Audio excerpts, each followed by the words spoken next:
Revista Venevisión, líder en opinión, por tu canal independiente, Venevisión. Ya estamos con Iván Gil, el ministro del Poder Popular para la Agricultura y Tierras. Bienvenido, como siempre, a Venevisión. Muchas gracias, Eduardo. Ministro, vamos a su área, que es tan importante. Tiene que ver con los alimentos y con un sector que requiere permanentemente incentivos, la gente del campo. Se habla de la ofensiva económica. No es la primera vez. Al cierre del año pasado también se utilizó ese argumento. Sin embargo, al día de hoy hay problemas para disponer de determinados alimentos. Cuéntenos cuál es la diferencia, en qué se basa este nuevo llamado que hace el Ejecutivo para que seamos más productivos, a precios justos, con suficiente abastecimiento, a través de inyecciones de dinero, de créditos y motivación para los sectores productivos. ¿Qué se va a hacer distinto esta vez?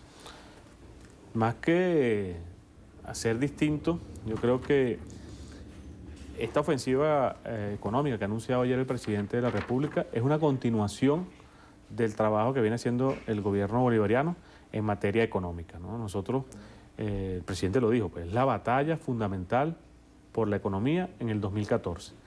Y dentro de esa batalla, por supuesto, el sector alimentario, agrícola y agroindustrial son fundamentales. De hecho, son dos de los motores fundamentales, de los 11 motores que ha anunciado el presidente, tienen que ver, uno con la agricultura o el sistema agropecuario, digamos, producción de alimentos de origen animal y vegetal, producción primaria, y el procesamiento agroindustrial.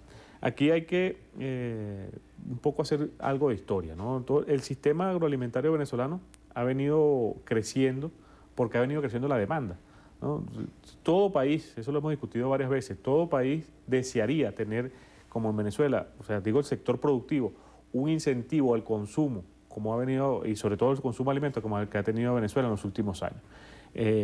Donde, bueno, anteriormente, épocas que denominábamos épocas de almacenes llenos y estómagos vacíos. No era que había más producción, era que el consumo era muy, muy bajo. Bueno, el gobierno bolivariano, por la lucha contra la pobreza, ha venido incentivando paulatinamente el consumo. Los indicadores de pobreza están ahí, el éxito del modelo social es indiscutible. ¿Qué hemos pedido nosotros al sector productor? Que reconocemos que hay una gran parte del sector privado productor, tanto en producción primaria como producción agroindustrial. Bueno, que nos acompañe en este esfuerzo que nosotros estamos haciendo por llevar la alimentación al pueblo, en inversiones, en trabajo constante. Nosotros hemos sentado, lo conversábamos antes de empezar la entrevista, con el sector primario. Bueno, nos hemos sentado casi durante los 14 años discutiendo acceso a tecnología, insumos, financiamiento, etcétera. Y podemos mostrar en la mayoría de los indicadores productivos crecimiento en casi todos los rubros. Ahora, ministro, quiero retomar de esta primera respuesta suya lo siguiente. Hay varias cosas importantes. Usted habla de la inmensa demanda frente a la capacidad de producción. Hay que reconocer que dentro de la demanda hay un factor de desconfianza. De hecho, el gobierno ha tenido bájale 2 a las compras nerviosas, distintas campañas procurando decirle a la gente no compres más de lo que necesitas para que alcance. ¿Cómo romper ese círculo vicioso? Y por la otra parte, además de este argumento, se maneja el de la guerra económica. Pero insisto, usted dice, no se va a hacer nada distinto, se va a dar continuidad a lo que ya se inició como una guerra, como una ofensiva económica. Bueno, pero ¿qué ha pasado con productos como la leche, el café, el aceite, con dificultades para ser encontrados, el azúcar, la harina, rubros que incluso han tenido que ser ajustados en sus precios? Sí, precisamente lo que tratamos, bueno, hay un sector productor, nos hemos sentado con el sector productor de ver sus problemas.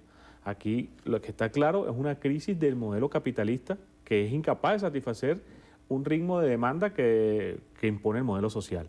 Entonces, ante esa crisis, ¿qué es lo novedoso de esta ofensiva? Bueno, el día de hoy nos vamos a sentar, el presidente convocó en la conferencia económica con todos los sectores productivos y nos hemos venido sentando con ellos y podemos mostrar muchos avances durante este primer trimestre.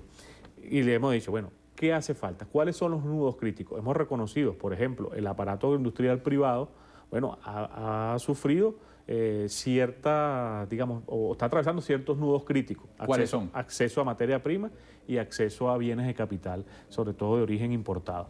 Bueno, nosotros nos hemos sentado con cada uno de estos sectores, con grandes, medianas y pequeñas empresas. Bueno, ¿qué necesitan del gobierno bolivariano en términos productivos para hacerlo más eficiente? Lo que se trata es de hacer a esta agroindustria, a estos sectores primarios, cada vez más eficientes y que cada vez puedan satisfacer la demanda. Yo te traje simplemente para dar un ejemplo de esto. Está sucediendo con muchos rubros, pero lo veíamos ayer, estábamos iniciando la cosecha de arroz. Esto es lo que ha sucedido, por ejemplo, con el arroz en Venezuela, cuando hablamos de consumo y producción. Nosotros graficamos acá lo que es la producción y el consumo per cápita, o sea, cuántos kilogramos por habitante se producen y cuántos kilogramos de arroz por habitante se consumen. Los últimos 15 años de la Cuarta República, así denominada, y los primeros 15 años de la Revolución Bolivariana. Nosotros vemos aquí claramente, por ejemplo, en el área roja, cómo la producción que nosotros la recibimos en 15 kilogramos per cápita, la hemos llevado a 22 kilogramos per cápita. Sin embargo, el consumo pasó de 16 a 25. Entonces, esta zona azul la hemos tenido que cubrir con importaciones. Bueno, el reto que tenemos en esta ofensiva económica es cómo nosotros compensamos esa demanda cada vez mayor con producción nacional. Bueno, ¿qué hace falta? Bueno, los productores nos han dicho, nos hace falta más tractores, más maquinaria, nos hacen falta un sistema más eficiente de distribución de insumos, nos hace falta mayor acceso al crédito, nos hace falta adecuación de tierras, riego, etcétera. Bueno, todos esos aspectos los hemos ido enumerando y hemos ido creando un programa de atención a esos productores rubro por rubro. Pero aquí hay un punto bien importante del modelo, porque es la confrontación de dos modelos, lo dice el presidente. Un modelo excluyente, modelo capitalista salvaje, y un modelo de inclusión social. Fíjate. Y puede haber acuerdo en esa confrontación de modelos, porque así como usted está diciendo, tal como lo plantea el Ejecutivo en esencia, el capitalismo no es lo que funciona. De hecho, culpan al capitalismo de lo que está pasando ahorita. También del otro lado dicen, este no es el modelo, no es el problema, no es, incluso los más adversos al gobierno dicen, ni siquiera el problema es Maduro, es el modelo. ¿Puede haber consenso en medio de esta dicotomía? Miren, nosotros decimos, ¿quién hace esta producción? Esto que está en rojo, lo hace el sector privado, lo hacen los pequeños, medianos y grandes productores y la agroindustria. Es lo que permite tener esta producción. Ahí hay un espacio de trabajo para ese sector. ¿Qué es lo que dice? Y que además, ¿cómo lo ayuda el modelo de inclusión social? Este incremento de la demanda, o sea, anteriormente, ¿dónde colocaban sus cosechas de productores? Se les perdían. Fíjate, por ejemplo, aquí para poner el caso específico, el año 1993.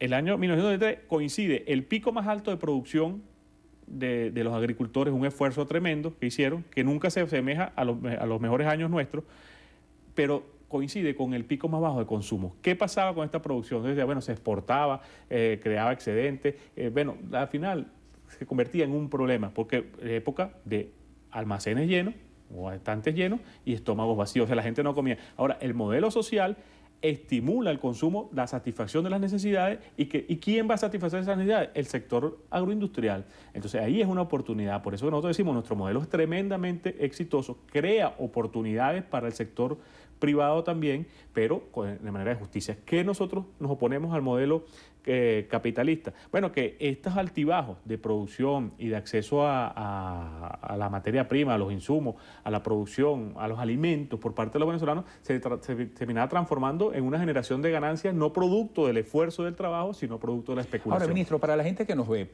poniéndose la mano en el corazón en esta confrontación de modelos, las empresas que han sido estatizadas, expropiadas, tienen mejores resultados que cuando estaban en manos privadas, por ejemplo, incluyendo, por ejemplo, la transición de Agroisleña a Agropatria. ¿Qué se le debe decir a la gente que nos está viendo a esta hora? Absolutamente.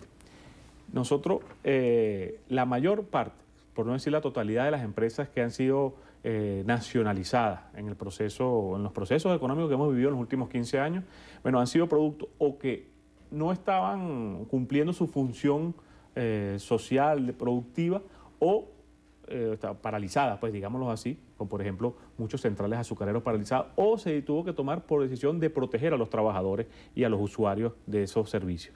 En la mayoría de los casos los procesos han sido exitosos. Nosotros hemos resguardado, por ejemplo, en casi todos los casos. Te pongo el ejemplo de los centrales azucareros que recientemente ha habido una intención de atacarlo. Bueno, la mayor parte de los centrales azucareros, los dueños habían incluso, después de un proceso de desinversión, abandonado esos centrales, a los trabajadores a la deriva. El gobierno nacional asumió un pasivo muy importante porque eran 20 o 30 años de desinversión y nosotros lo hemos asumido y estamos recuperando. En otros casos, bueno, era la explotación de los usuarios y usuarias, como en el caso de la distribución de insumos, en la cual hemos venido avanzando, hemos democratizado. Hay muchos retos. Eso genera mayor demanda, genera mayores expectativas. En algunos casos hemos cometido errores y tenemos que ir mejorando. Pero en la mayor parte hemos democratizado el acceso a todo, a los bienes, servicios, a la alimentación. Esto no se logra, estos aumentos de producción y aumento de disponibilidad de alimentos no se logran con errores, sino con aciertos económicos y aciertos del modelo. Ahora, puntualmente, tú lo preguntabas al principio, bueno, estamos enfrentando en este momento una serie de dificultades en el acceso en algunos rubros básicos o de la canasta básica. Bueno, o sea, nosotros nos vamos a desmentir una situación que vive realmente el ama de casa cuando va al supermercado, se enfrenta a las colas, se enfrenta a que hay o no hay un producto terminado en un momento, eso genera irritación. Bueno, es producto de la perturbación, precisamente. Se va a romper ese círculo vicioso. Que la persona, en vez de llevarse la cajita de leche de larga duración, por ejemplo, en vez de llevarse la que necesita, probablemente se lleve varias porque no sabe si la va a encontrar mañana o si la encuentra es más costosa. Hay manera de hablarle al país y generar más confianza en ese sentido, en razón de plazos, de los resultados que se procuran en esta nueva fase. Bueno, esto es lo interesante de esta nueva fase de la ofensiva económica. Nosotros tradicionalmente, por ser un país rentista, un modelo rentista petrolero, que también parte de la ofensiva busca quebrar esa conducta rentista petrolera que tantos daños nos ha hecho. Bueno, esa no presencia del producto la hemos cubierto generalmente con importaciones. Bueno, lo vemos acá, pues, ¿no? O sea, es decir, cuando existe una demanda mayor a la capacidad productiva, tenemos capacidad, tenemos dólares, importamos y solventamos la situación. Así se resolvió durante toda la historia las demandas adicionales de productos. Bueno, el reto que tenemos en este momento es romper con ese círculo vicioso y hacerlo con producción nacional. ¿Cómo? Bueno, vamos a escuchar al sector productivo nacional. Nosotros recientemente estuvimos en la conferencia de paz, por ejemplo, del estado Carabobo. Ahí se ubica el 70% de la capacidad agroindustrial venezolana. Una capacidad industrial que no la colocó el gobierno bolivariano y que está colocada precisamente en el estado Carabobo porque era el modelo importador, es decir, cerca de Puerto Cabello. En ninguna parte del mundo la agroindustria está cerca de los puertos, está cerca de los centros productivos. O sea, que uno tuviera que pensar que la agroindustria venezolana estaría en los llanos, en los Andes venezolanos, en el oriente, que es donde están los sitios de producción. En Venezuela se colocó en los años 40, 50, 60, esa capacidad agroindustrial cerca de los puertos, porque era el modelo que nos impusieron. Bueno, ahora tenemos que nosotros revertir esa situación y es lo que vamos a hacer en esta conferencia económica. Ministro, mucho éxito. Bueno, muchas gracias. Hasta pronto. Iván Gil, ministro del Poder Popular para la Agricultura y Tierras. Hasta aquí, entrevista de Venevisión. Quedamos con Endrina. Hasta mañana.